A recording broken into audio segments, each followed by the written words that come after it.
Road Teej व्रत कथा। एक समय विप्लाचल पर्वत पर श्री वर्धमान स्वामी समोशरण सहित पधारे।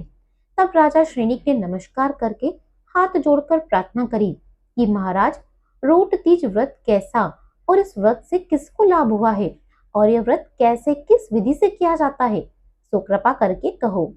तब वर्धमान स्वामी ने राजा श्रेणिक से कहा, भय राजन, एक समय उज्जैनी नगरी में एक सागर दत्त नाम का सेठ रहता था। उसके 56 करोड़ दिनारों की लक्ष्मी देशांतरों में माल भरकर उसके प्रोहन जहाज जाते थे। उस सेठ के 7 पुत्र थे। एक दिन श्री मंदिर जी में एक व्रती मुनिराज ने यति और श्रावक के धर्मों का वर्णन किया। श्रावकों ने अपनी शक्ति के अनुसार व्रत लिए। सागर दत्त की सेठानी ने भी प्रार्थना करी कि महाराज, मुझे भी ऐसा सरल व्रत दीजिए जो कि एक साल में एक ही वक्त आए और उसमें मैं कुछ खा सकूं।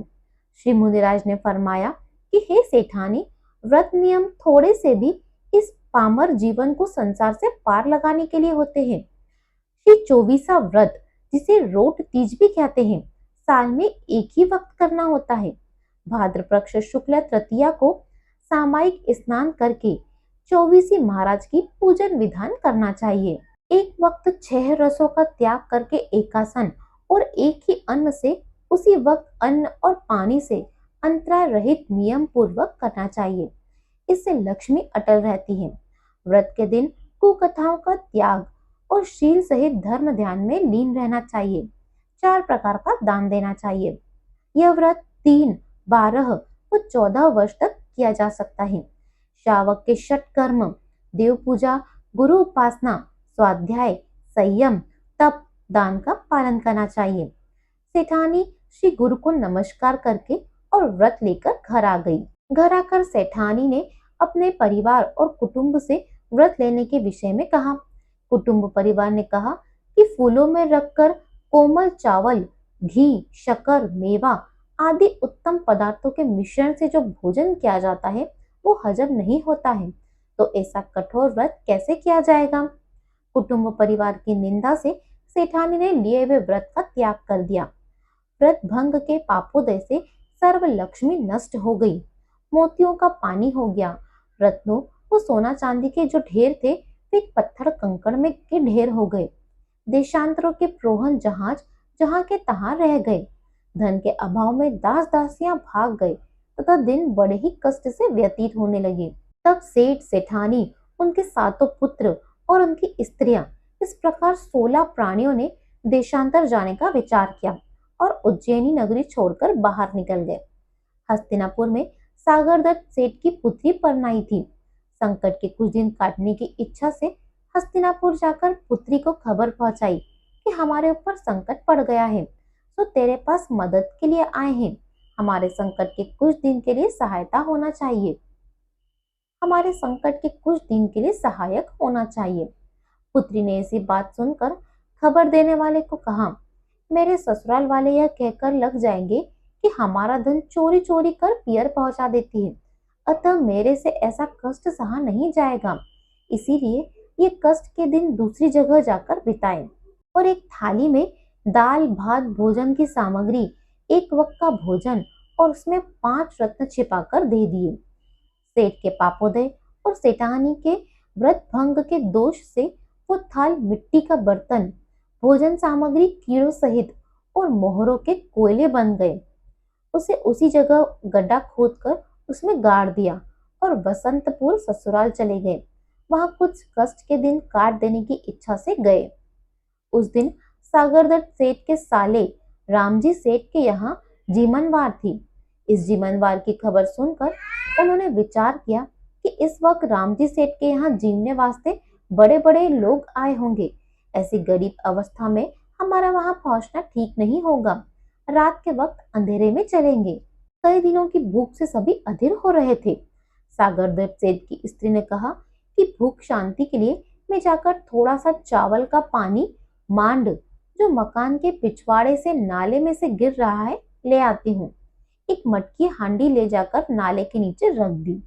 मकान के ऊपर रामजी सेठ की स्त्री खड़ी होकर देख रही थी। उसने अपनी ननद को ऐसी गरीब हालत में देखकर विचार किया कि कि इनका धन नष्ट हो गया है और अब यहाँ हमको सताने आए हैं।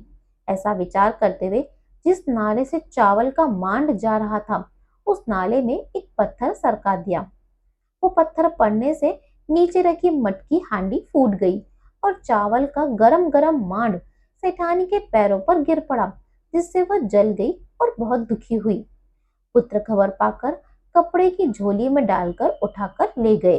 अयोध्या में सागर दत्त सेठ का मित्र रहता था। सेठ अपने कुटुंब को दूसरे ठिकाने पर छोड़कर अकेला ही अपने मित्र से मिलने चल गया।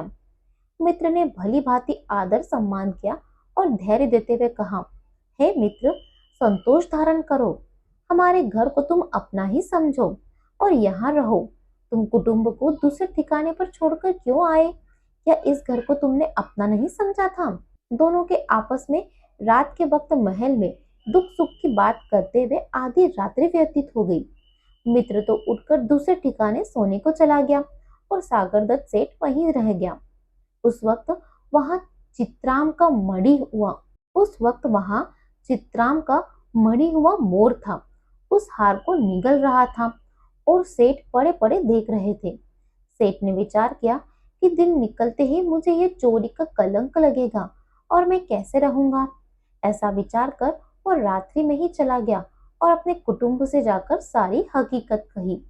उधर मित्र ने बहुत अफसोस किया कि मैं बहुत सेवा करने वाला था, वह चला क्यों गया।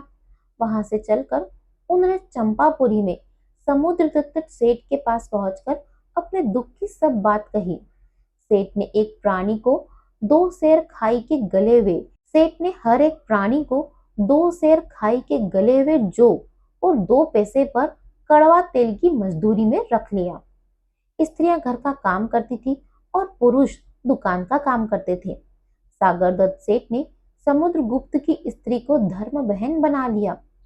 कुछ दिन बाद भाद्र पक्ष शुक्ल दूज को समुद्र दत्त की स्त्री ने सबको कहा कि कल हर एक काम सफाई से करना, क्योंकि कल व्रत का दिन है। सागर दत्त के छोटे बेटे की स्त्री ने पूछा कि कल कौन सा व्रत है और इससे क्या होता है और कैसे किया जाता है।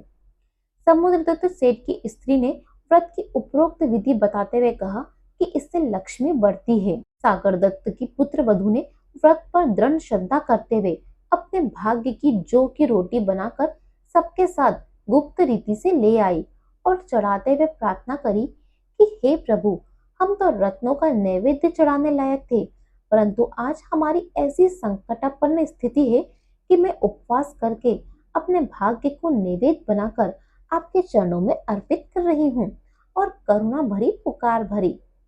व्रत में दृढ़ श्रद्धा की वजह से इतना पुण्य उपार्जन हुआ कि चढ़ाया हुआ नैवेद्य तुरंत ही स्वर्ण रत्नों का बन गया और पंचों को खबर मिलने से पंच लोग आश्चर्य करने लगे। उस वक्त समुद्र दत्त सेठ की स्त्री ने एक बड़ा रोट बनाकर सागर दत्त की स्त्री को देते हुए कहा, भौजाई, यह रोट आज तुम्हारे बच्चों को दे देना। उसने पूछा कि ननंद जी, आज कौन सा त्योहार है कि आज उत्सव मनाया जा रहा है। उसने कहा, आज 24वीं व्रत अर्थात रोट तीज व्रत है और कभी संकट नहीं आता है। सागर दत्त की स्त्री को मुनिराज के दिए हुए व्रत की याद आई और उसे भंग कर देने छोड़ देने से भारी पश्चाताप हुआ और यह भी जाना कि इस व्रत भंग के दोष से संकटापन्न स्थिति हो गई है। पश्चाताप करते हुए उसने व्रत करने का निश्चय किया। व्रत पर श्रद्धा होने से और भूल का पश्चाताप होने से पुण्य का उदय हुआ और जिसके प्रभाव से हाथों में आया हुआ रोट तुरंत ही स्वर्ण का बन गया। स्वर्ण का रोट देखकर लोभ उत्पन्न होने से समुद्र दत्त सेठ की स्त्री ने कहा कि भौजाई, आटा और स्वर्णों का रोट दोनों पास पास रखे थे, तो गलती से यह स्वर्ण का रोट आ गया और गेहूं का वहीं रह गया। यह स्वर्ण का रोट मुझे वापस दे दो, गेहूं का रोट मैं तुम्हारे लिए लाती हूँ।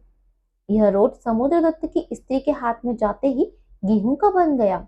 तब समुद्र दत्त की स्त्री कहने लगी, भौजाई, अब तुम्हारे पुण्य का उदय आ गया है, जिससे तुम्हारे हाथ में आते ही स्वर्ण का रोट बन जाता है। उधर सागर दत्त ने व्यापार धंधा किया, जिससे वे वापस करोड़पति बन गए। वहां से रवाना होकर वे मित्र के घर अयोध्या गए। मित्र ने जैसा सम्मान पहले किया था, वैसा ही सम्मान भाव वो प्रेम पूर्वक अब भी किया। सो सज्जन अरु लाख मित्र, मजलिस मित्र अनेक, दुख काटन विपदा हरन, सो लखन में एक। लेकिन नौकर लोग कहने लगे कि यह वही सेठ है जो पहले मोर के गले से हार निकाल कर ले गए। उसी द्रव्य से कमाई करके करोड़पति बनकर आए हैं और अब कुछ लेने आए हैं, इनकी चाकसी करना। रात के वक्त वो चित्राम का मड़ा हुआ मोर उस हार को वापस उगलने लगा। तब सबको बुलाकर दिखाया कि एक दिन वो था जबकि चित्राम का मोर हार निगल रहा था, और यह आज का दिन है जब ये चित्राम का मोर हार उगल रहा है। वहां कुछ दिन रहकर सेठ अपने ससुराल बसंतपुर आए। राम जी सेठ खबर पाकर उन्हें लेने आए। बहन ने कहा, भाई तुम हमारे धन को देखकर लेने आए हो, अगर हमें चाहते तो संकट में पहले मदद करते। उस वक्त भौजाई ने मांड भी नहीं लेने दिया। गरम गरम चावलों का मांड पत्थर से गिराया, जिससे मेरा अंग जला, जो अभी भी अच्छा नहीं हुआ। राम जी सेठ ने कहा, बहन उस वक्त तुम्हारे पापोदय से कुबुद्धि सूझी थी। सेठ समझाकर बहन को अपने घर ले आया। कुछ दिनों बाद हस्तिनापुर में अपनी पुत्री के यहाँ चले गए। पुत्री खबर पाकर बहुत सी सहेलियों के साथ गाजे बाजे के साथ अफगानी को आई। होत की बहन अनहोत का भाई, नैना पीछे नार पर आई। भाइयों ने कहा, हे बहन उस दिन को याद कर जब हम संकटग्रस्त आए थे, तो तू एक दिन भी रखने को राजी न थी, न मिलने को आई, बल्कि ठीकरे में कीड़े और कोयले ही भरकर भेजे थे, जिन्हें हम यहाँ गाड़ गए थे। बहन ने कहा, भैया मैंने तो भोजन ही भेजा था, तुम्हारे पापोदय से ऐसा बन गया।